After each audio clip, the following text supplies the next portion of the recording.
Hey everyone, my name is Jack Edwards and I have been spending a lot of time reading recently.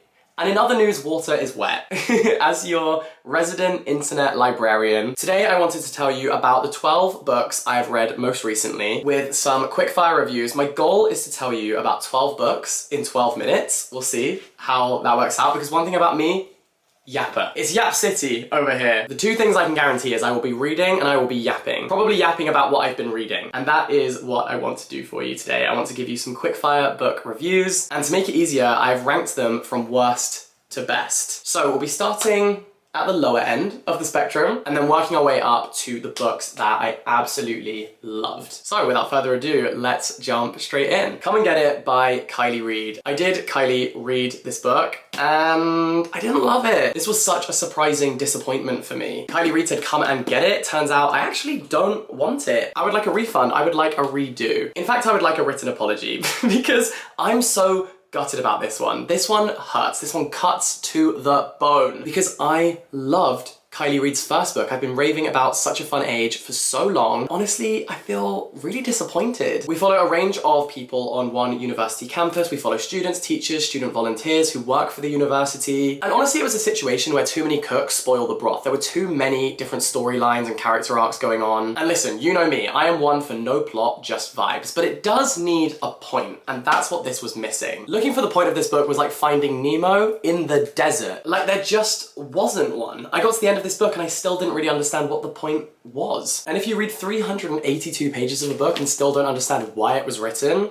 that's not a great sign. So I am gutted about this one. True Biz by Sara Novic was another big disappointment for me, which breaks my heart to say because there were all of the right ingredients in this book. It's just when they were cooked up, it didn't taste good. Like it should have been Star Baker and instead it was a soggy bottom. No compliments to the chef. In fact, I would like to speak to the manager. This is a book about a school for deaf people, and we follow the POVs of the head teacher and then a couple of the students. And then there's also these segments every now and again where we are given information and insight into deaf culture and ASL, meaning American Sign Language. And while I did think it was fascinating, it just felt a little bit clunky in here. It didn't really make sense. It didn't add to the plot. It didn't always match up to what was happening in the story. True Biz just felt like a true mess to me. In fact, True Biz in ASL means like seriously or really, and honestly, that's how I felt about this book. Seriously?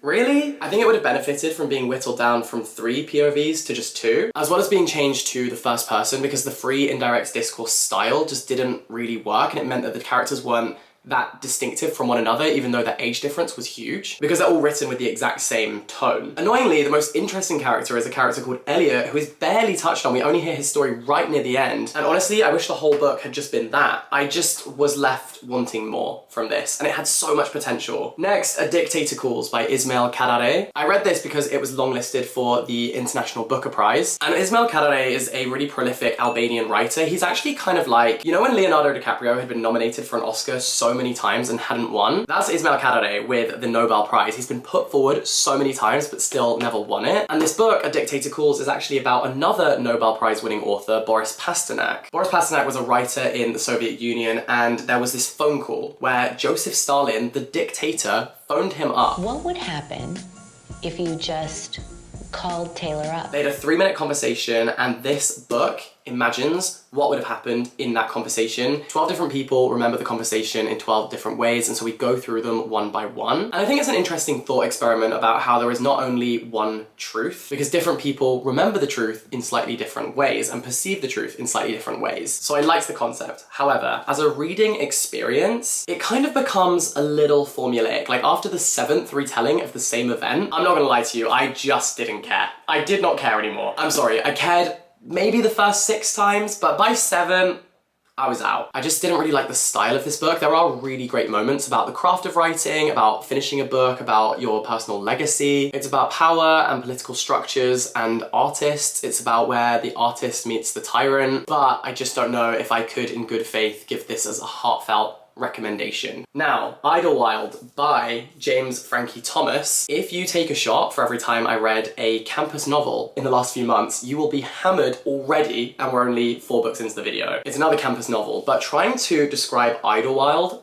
briefly is incredibly tough because there is so much going on in this book, but I'm gonna try. It's about an intense friendship between two people. It's also a trans coming of age story. These two people are exploring their queerness and their youth and coming of age in the wake of 9/11 in New York. It's also about a theatre group who are performing a Shakespeare play. It's about their whole friendship group and the parties that they have. This feels like a random generator of themes, but I swear this is a real book. At times I will say it's quite moving and profound, but ultimately I found that it relied too much on gimmicks and shock value and ending pretty much every chapter with "and I never would have suspected what came next, ... I had no idea how wrong I could turn out to be, ... To me, it felt like the novel tried to conquer a little bit too much without really succeeding all of the time. It was a solid 3-star book for me though. Worth the read, but not a new favorite. Before I give you the next quick fire review, I wanted to tell you about something that also is quick fire because it is so quick to set up, and that is Biosites, who have very kindly worked with me on this video. Biosite is the ultimate link in bio tool. By creating a biosite and adding it as the link in your bio, you can show all of your content, links to your social platforms, because a link in bio shouldn't just be a list of links. It can also be a marketing platform, a branding moment, an opportunity to show people the breadth of what you do. So Biosite have amazing one-of-a-kind templates and customizable options which are rooted in good design. It takes 5 minutes to set up a Biosite, and the best part, it's completely free. Biosites is part of the Squarespace family. You can customize the colors, the layout, you can connect your social platforms, add videos that you've made or pieces of content. It is absolutely a godsend. I've set mine up, and you should too, as the perfect starting point for your brand. So I'll leave a link in the description box down below. Have a play around with it, design something, customize it, see what you can create. You can check mine out at my link in my bio. So visit biosites.com to create your Biosite. And then you can just add your URL to your bio. So thank you, Biosites. The next book is What I'd Rather Not Think About. This is by Jente, Posthuma, and translated by Sara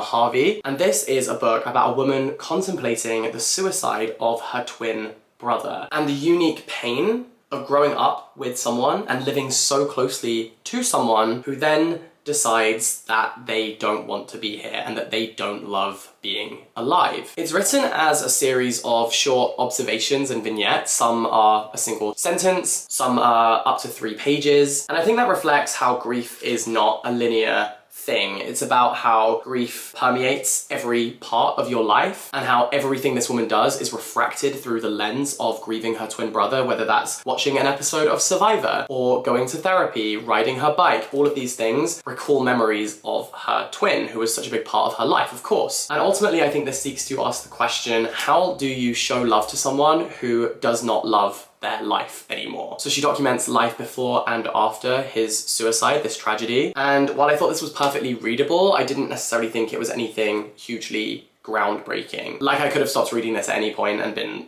totally fine. So a perfectly okay read, but we are now entering the territory of books that I did really like. Starting with Friendaholic by Elizabeth Day. This is Elizabeth Day's exploration and excavation of the theme of friendship. From ghosting a friend to being ghosted yourself. She talks about friendships between men and women, about how friendships are formed and how they break. There's also some really great advice on constructive communication with your friends. My favorite thing about this book is the way that she researched the philosophy, the psychology of friendship. There's some really interesting stats. She quotes people like Aristotle, as well as more modern philosophers, so you kind of have this real insight into what friendship fundamentally is, as well as personal anecdotes. It's very human, it's very raw, it's very honest, it's very vulnerable too, and it is a portrait of friendship, but of course that comes with the caveat that this is of course one person's experience of friendship, and while she did interview a lot of people, they are all generally in her circle. And so a book like this, I feel, can never be truly universal, but the way it's written is really charming, really lovely, and I liked it. Next up, Greta and Valdin by Rebecca K. Reilly. I think this is the first book by an author from New Zealand that I've read, and I need to read more. It's a great read for Pride Month because the 2 titular characters are queer. It alternates between the perspectives of 2 siblings, Greta and Valdin. They're navigating their early adulthood. This oozes with personality on every single page. Their voices are so fully formed, and while they both have their own thing going on, they also live together, so their lives do intersect, and of course they have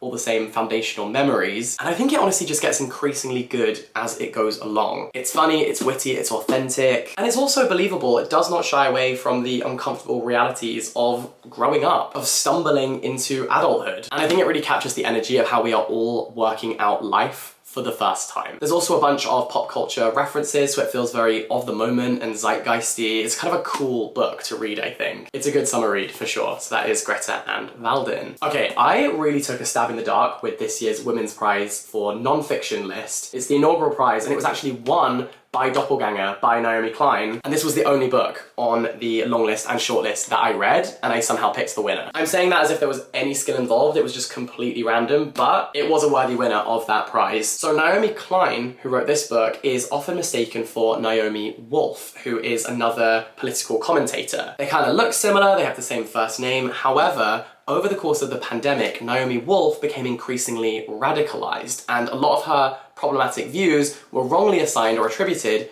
to Naomi Klein, who did not share those views. And so, in talking about her doppelganger, Naomi Wolf, Naomi Klein writes this really interesting book about how the right wing operates, how it garners support, how conspiracy theorists radicalize people and strategize and share their message. And near the end of the book, she also talks about Israel and Palestine. And it's especially interesting because she is a Jewish woman who is extremely pro-Palestine. And I think she gives a very digestible history of the region, whilst also talking about a personal trip that she made to Palestine and how on the way back the Israeli army tried to manipulate her. So it's very insightful. It's the kind of book that I kept telling people about while I was reading because I kept hearing really interesting facts and figures and statistics and anecdotes. So this is a great conversation starter, I think. David Nicholls with You Are Here. This is such a charming book. The humor is so quintessentially British in its awkwardness, its wittiness, the fact that it's kind of self-deprecating. I just loved this book. It is about two lonely people who go on a walking tour from coast to coast, from Cumbria to Yorkshire in England, and on this walk, met with this sweeping, vast landscape, they are given time to just slow down and talk, you know, free from technology and social media and the rush and fast pace of the rest of the world. They just slow down,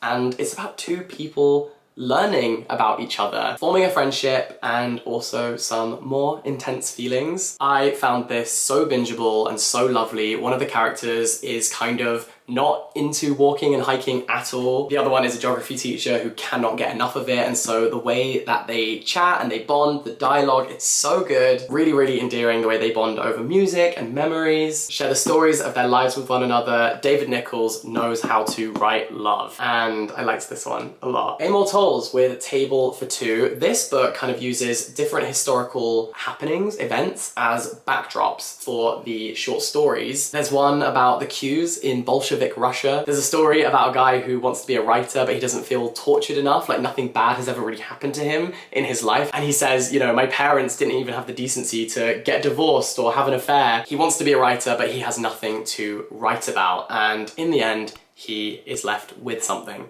to write about. And these stories are very neat. They're kind of tied up with a bow at the end, so they feel very satisfying to read. Again, the wit and the humor in this book is just delightful. I'm always wary of people who say that a book is laugh out loud funny, but this one definitely made me exhale many times because it is very humorous. There's also, if you're a fan of Amor Towles' other books, there's a novella at the end of this which references one of his previous characters and kind of extends her story. But you don't need to have read that book to understand this. I really enjoyed it. And I honestly thought this was a masterclass in short story writing. So I learned a lot from reading this. On like a craft level, as someone who is an aspiring writer, I think Amor Towles is like the GOAT. Speaking of which, The Rachel Incident by Caroline O'Donoghue, the personality in this book just oozes off the page. It's big-hearted, it's sharp, it's full of love. The character, I think a lot of people will find painfully relatable. She is a young woman living with her best friend, and they're both having all this drama in their lives, you know, with the people that they hook up with, the jobs that they work, their friendship too. This really is a book for people in their 20s. I loved this. Rachel feels like such a fully formed character. She's young and foolish, but she's finding herself, she's finding her feet, and she falls in love with her married professor, and he comes over to her and her best friend's house for dinner, but it turns out that the person he's interested in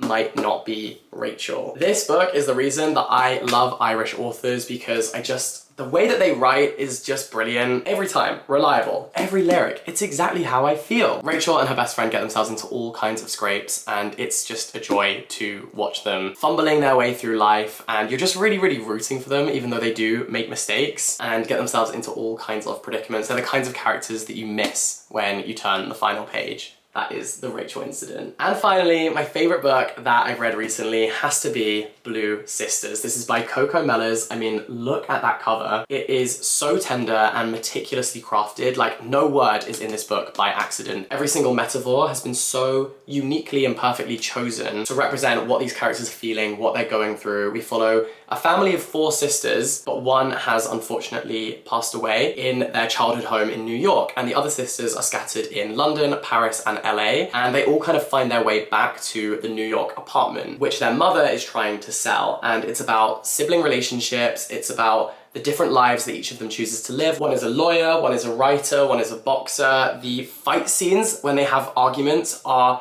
incredible. It feels so cinematic, actually. I can imagine this being an incredible TV show. The level of detail that has gone into creating this really intricate portrayal of 4 people is just magical, completely spellbinding. I am in awe of Coco Mellors. I loved this book. I loved her last one, Cleopatra and Frankenstein, but I honestly think she's topped it with this one. And if you are in a reading slump, this is guaranteed to get you back out of it. This will pull you by the scruff of your neck back out of that reading slump and into the habit of reading. It's so captivating and gorgeous. I loved this book. And so those are the 12 books I read most recently. I have no idea how long this took. I hope it was roughly 12 minutes, but we will see. Thank you so much for watching. Don't forget you can follow me on Instagram, on TikTok, on my second channel. You can subscribe to this channel if you're new around here. And for now, all the best. Stay in touch. Have a wonderful day, and I'll catch you next time. Bye-bye!